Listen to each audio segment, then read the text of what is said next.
Okay, this will be part 4 in the RZR Multiplexing series. And what we're trying to achieve is just to verify that this turns on and off with that pin. And I've already started a more advanced example that will actually support the design, which I'll show you at the end of the video. I've kind of got version 1.1 laid out, which is actually going to be a 2 output based on this. The original board, which should be here Monday, I think, which I'm still going to actually assemble and use as to further the prototyping.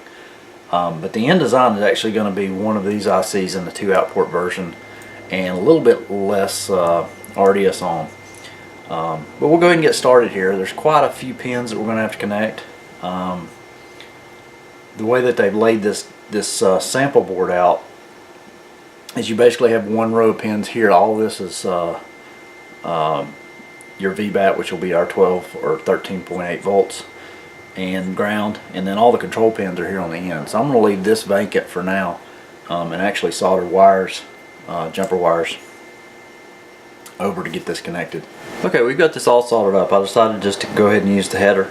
It'll make connecting and disconnecting a lot quicker. And now we're just going to verify that we have all the connections straight.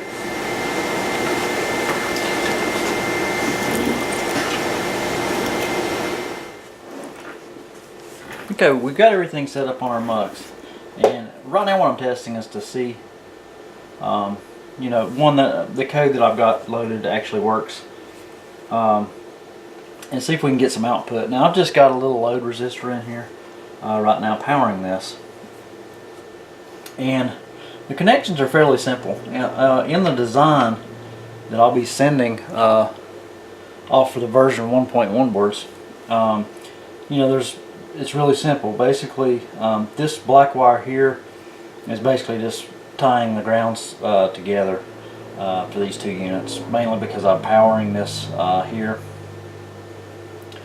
from a USB power source, and this is actually getting powered off of the 12 volt power supply. This yellow wire is actually the signal to the input pin that actually enables output number 1 on this IC. In the design, there'll actually be a current limiting resistor between the 2, and everything works. You know, again, this is really simple. All we're really wanting to do is get this microcontroller to actually send a 5 volt level signal over here. Now, one thing on these SDMs, these discovery boards actually come with 2 sources. You can either run this at 5 volts or 3.3. I have this running at 5 volts right now because that's the design of the 485 driver that I'm going to put on the version 1.1 board. So I want to test everything at 5 volts. And we're seeing output. So now the next thing that I really want to do is actually test this with more of a load than of what I expect. This is less than you know, let me see what the load, 0.01 amps. So this is not a true current test. So let me get a bigger load set up to this, and let's see what happens. Okay, we've got a slightly bigger load just to kind of show you. Should kind of be able to see and hear this, but this is a small fan.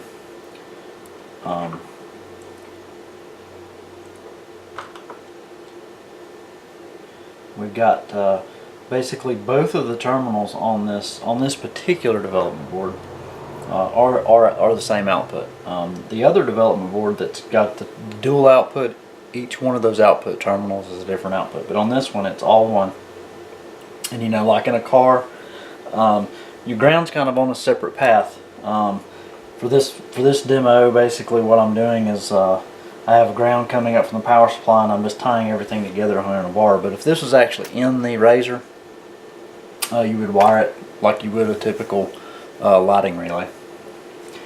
Just to kind of give you an idea, this is the switch, and when we flick the switch, the fan turns on. I'll let off the switch, and it cuts off. Just simple on and off. Okay, we've got a scope attached. You won't be able to see it very well, but I'll take a final shot of this just to give you an idea of what's occurring. Really what I'm looking for is I want to tune this multi-sense pin to the input of the ADC of the STM8. Right now I know it's really low. I used the default resistor that came with the ST. And we're going to just take a look at this, and I can do some calculations and rescale it. Now obviously we're using a really low load here, so this is going to be a very low reading. And I'm fairly certain, and I'm going to do it in more detail, but I think I can actually even count the RPMs of this fan based on what signal that I see there. You can see I turn on the fan, and you can see you know, fairly kind of what I see on the current flow out of the power meter is even in more detail on the oscilloscope. And you can actually see the fan turning. If I put a load on the fan, obviously the frequency changes, it gets slower, and the current goes up, which increases the top end of the signal on the oscilloscope. So I should be able to read that with an ADC and actually tell if my fan is turning, things of that nature. And you ask, why is that important? I mean, originally the primary focus of this is actually to be turning on the LED bar, and I do want to see the current load on the LED bar. If there's a problem, I want to know about it. I want to set up fault conditions, in case the first thing probably that's going to get damaged if I ever do roll will be the LED bar, and I would prefer for it to cut off and go into fault mode, especially if it's pulling enough current to actually catch fuel on fire or something like that, versus it basically just staying on. Because if you had a relay and you had everything hardwired, there's a potential for that just staying on. There's not going to be any kind of safeguard against that other than the fuse. And I believe, looking at my lot bar kit, you have about a 25 to 30 amp fuse on the relay supplying it, so it's very unlikely that a broke LED assembly, unless it shorts directly to ground, is actually going to cause that fuse to blow. I do think on the lot bar itself, right up at the lot, I think it does step down to like a 15 amp fuse or 20 amp fuse, which is still enough certainly to cause an issue.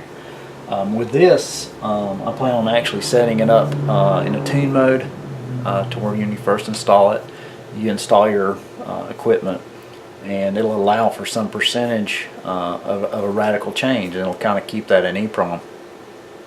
And if it gets drastically different, it's going to fault. And in order to move outputs or something like that, you'll actually need to reset the unit and let it relearn. So kind of an adaptive strategy, but definitely safer than what we typically see in the UTVs. Okay, now we're going to kind of get up a little closer just to show you some of the features of what this development model allows. One, these come with a switch, and they come with an LED back here, and basically you can see that LED turns on. You should kind of be able to hear the fan turn on every time that I click that LED, and you can see that, or click the switch, and then the LED is lighting up here. These two outputs are tied together, so in code these are basically, I'm just turning on both these ports at the exact same time. The yellow wire is actually going to the input for the output on this board, and this wire is actually just simply turning on the current sensing. There's actually I believe on this unit it's just a single pin, and when it goes high it will actually output the current. Now the reason that they do that is so you can actually stack these up with common pins and use only one ADC, and tell it which ADC you want to measure from at that particular moment. So it allows you to use one microcontroller ADC input for a bunch of these units. You just need a select pin. It's real similar to, you know, chip select on SPI.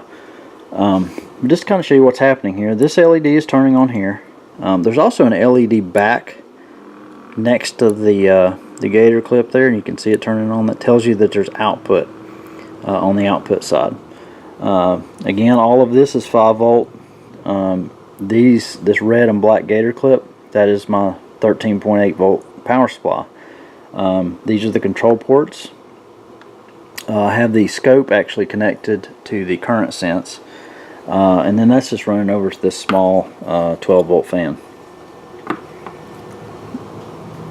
As far as programming, you know, I've got that connected to my MacBook Pro, running sdcc as the compiler, and just a simple makefile to build the code for this.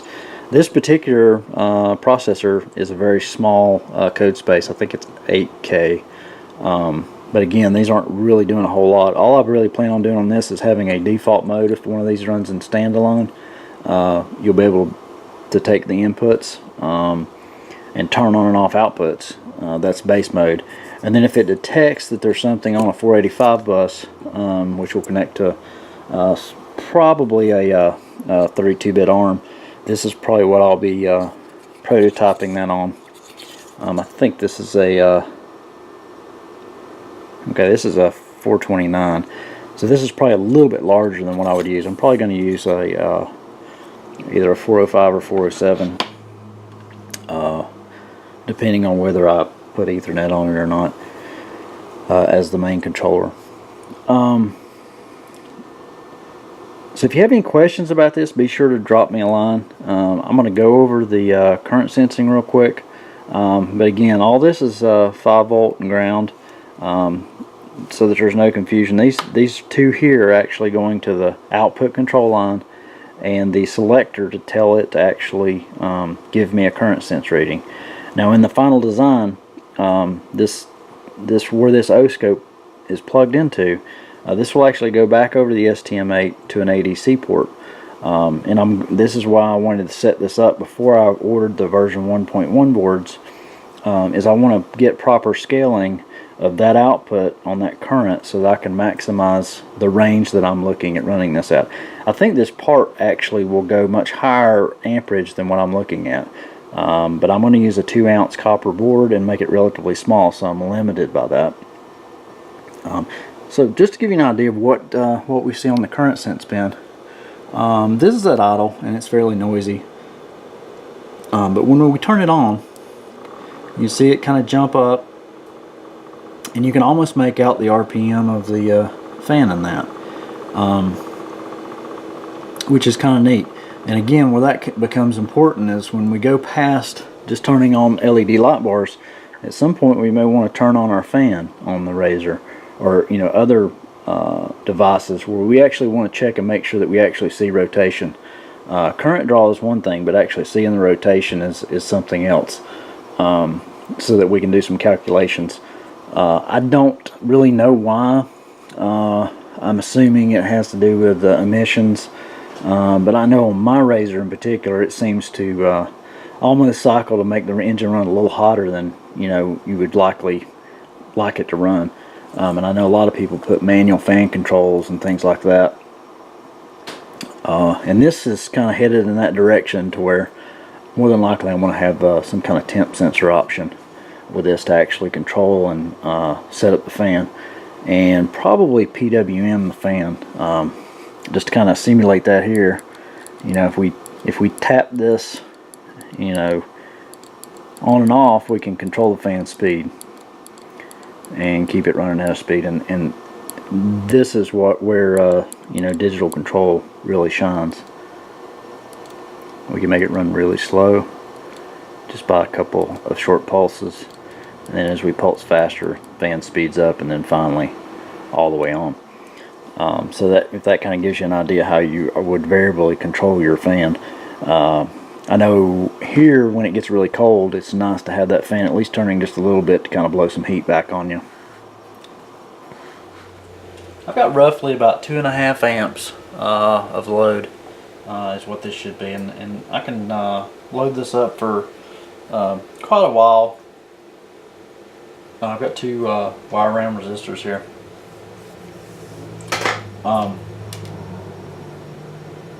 And with it looks like with a stock current sensor resistor, it gives you about a 1-to-1 relationship. So if you see 1 volt on the M-Sense line, that's about 1 amp of current. So that makes it real simple. I'll need to scale that because obviously my ADC is only going to accept 5 volts. So I'll need to scale that down to keep the currents that I expect to see with this board down to a level where the ADC can actually read them. I'm just turning it on here a few times. These get warm. I'll actually likely hook this up to the load tester and do more when I can actually build something. This is not a good enough connection really to you know, this deadbolt style of construction. It's really not enough to load it up, but I feel confident it's going to work because I've left this on for a while, pulling 2 to 3 amps of power, and I'm not really getting any kind of heat load in the part or the board, which is a really good sign. Okay, so in this Part 4 series, we've basically constructed a mini model of what we actually want to build on the board. And I've already got started on the board, and I'm going to show you some of that. I'm going to show you some of the tools that I'm using to actually program this. Just a quick recap. We've got some wire ram resistors and got a little bit more load on it. This is set at 500 millivolts. And we're pulling, I believe it's about 2.5 amps when we turn it on. These are getting fairly hot. There's not a lot of heat here. This is basically the same, room temperature. It hadn't really increased in heat any. So that's a good sign. This particular part's not what we're going to use on the final design. This is actually a VN7040, I believe that. I don't remember what the RDS on is, but it's fairly low. But they actually make a part that's lower, I think, that's coming out. Okay, like I said before, I programmed this, and I'm just using a text editor and sdcc with the make file. So basically my process is I build the source code that I'm running out of a text editor, and then make flash, and that's using STM8 flash to actually send the code. It's really fast to send. I found that I've used this STM8 other places, and this is one of the easiest ways to develop with this particular STM8 part. I know they make some commercial IDEs, but they're relatively hard to install, and I don't think any of them work really well directly on the Mac. Most of them are Windows based.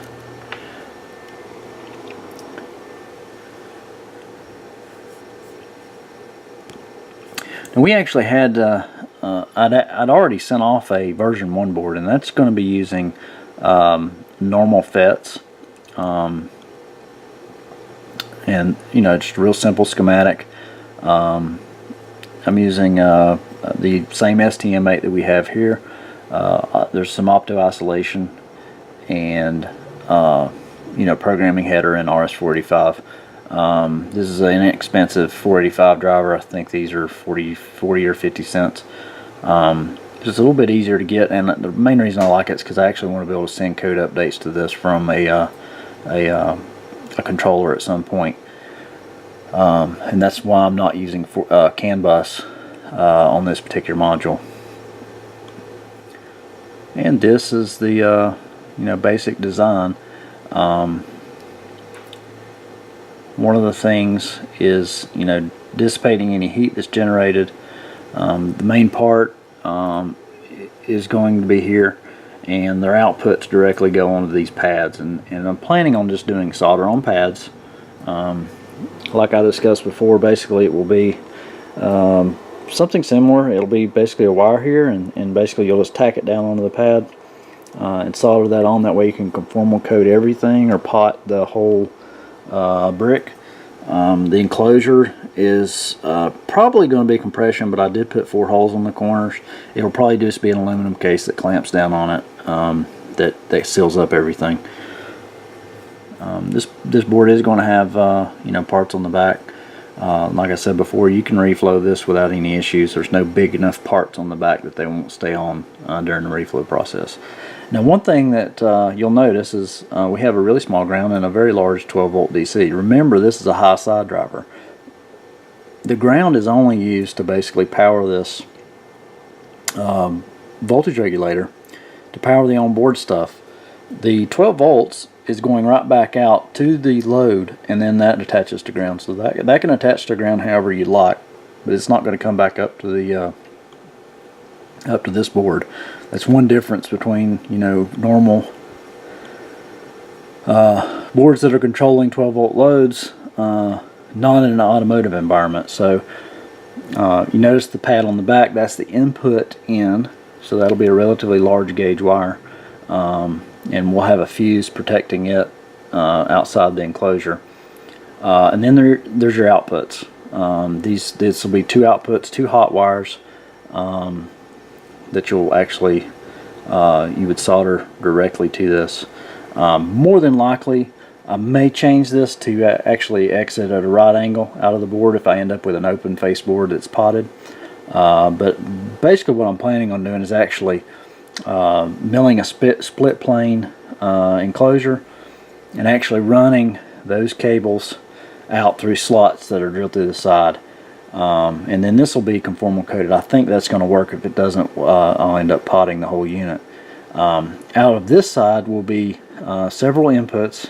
Have 4 inputs here, and we have a double 485 in and out, so you can daisy chain.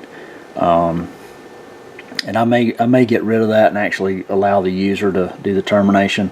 Most of the time you're not even going to need a terminator. It's going to be so short. But I had considered using a microchip part, which is a little bit more expensive, but it's a lot harder to get. It actually has a terminator you can turn on and off, but it's really not useful since you don't have a whole lot of input and output on this particular device. Now the core of this will be, you know, STM32 based processor, but this doesn't have a lot of code space on it, so I'm trying to limit it. I'll probably leave this here for this version. Again, this is the version 1.1. We have version 1.0 boards that we're actually going to build, which are identical to this, and the main parts I'm wanting to test is this opto isolation and these 12 volt inputs. So we'll go ahead and put one of those boards together when it comes in, and do a part 5 of that board while we're waiting on this board to come. But just sometimes in design, you know, oops, we found a better part that's smaller. This I think, I'm not entirely sure, but I think this was actually a dual output 34 amp part. This is going to be done in 2 ounce copper. And I think I calculated out the trace. I mean, we can handle well above 20 amps on both outputs. So that's 40 amps in and 20 amps out continuously. And then we just have the part selection, and there's a couple of options that fit the same footprint.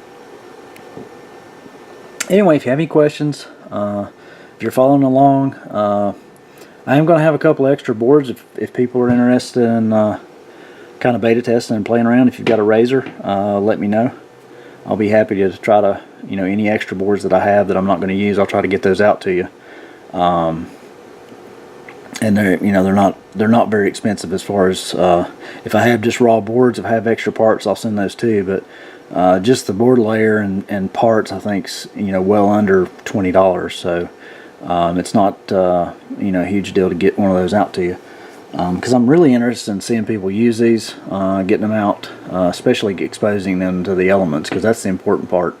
You know, the main reason for doing this is to increase reliability and make it simpler. Like one thing I noticed on this already is just the fact of having LED indicators.